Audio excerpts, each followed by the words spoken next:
এবার ইলেকশনের সব থেকে বাজে যেটা হয়েছে বিএনপির যে আসনগুলো দেওয়া হয়েছে, আসনগুলোতে মনোনীত করা হয়েছে প্রার্থী, সেই প্রার্থীগুলো অনেকখানি ভালো প্রার্থী হয় নাই। সেটা আগে থেকেই প্রেডিকশন করা যাচ্ছে এরা হয়তো জিতে আসতে পারবে না।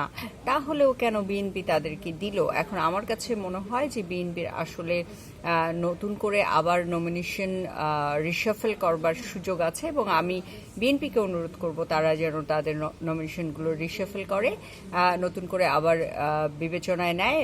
প্রধানতম লক্ষ্য হওয়া উচিত এই নির্বাচনে যত বেশি সংখ্যক আসন পাওয়া যায় সেটা বিএনপির ক্ষমতায় যাবার লক্ষ্যেই নিশ্চয়ই বিএনপি নির্বাচনে যাচ্ছে।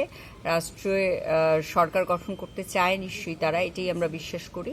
এবং ভিতরে এবং বাইরে যত ষড়যন্ত্রই থাকুক না কেন সেগুলোকে নস্যাৎ করে বিএনপি এগিয়ে যাবে, এবং এটার জন্য এই নির্বাচনে সব থেকে বেশি গুরুত্বপূর্ণ ভূমিকা রাখবে প্রার্থী নির্বাচন ভুল হয়ে গেলে আসলে দলীয় প্রতীকে কতখানি ভোট পাবে মানুষ। 2024-এ মানুষের মনোজাগতিক অনেকখানি পরিবর্তন এসেছে, এবং সেই সাথে বিগত বছরগুলোতে ভোট দিতে না পারার যে আক্ষেপ আছে, আমার মনে হয় যে এবার মানুষ রাজনৈতিকভাবে অনেকখানি সচেতন, অনেকখানি চিন্তা ভাবনা করে দিবে।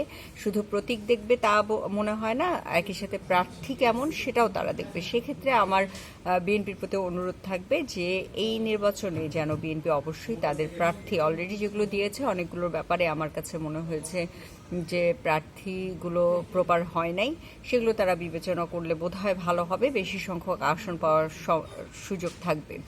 আর ভবিষ্যতে আপনাদেরকে প্রত্যেকটা চেষ্টা করব আসন ধরে ধরে বলবার যে আসলে কার কার কতটুকু সম্ভাবনা আছে কোন আসনে, সেটা আপনাদের সামনে নিশ্চয়ই বিশ্লেষণ তুলে ধরবো আমি।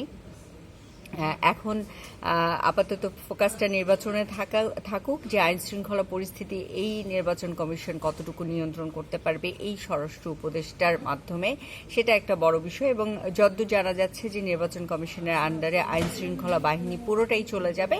সেক্ষেত্রে আসলে নির্বাচন কমিশন কী ধরনের সাফল্য দেখাবে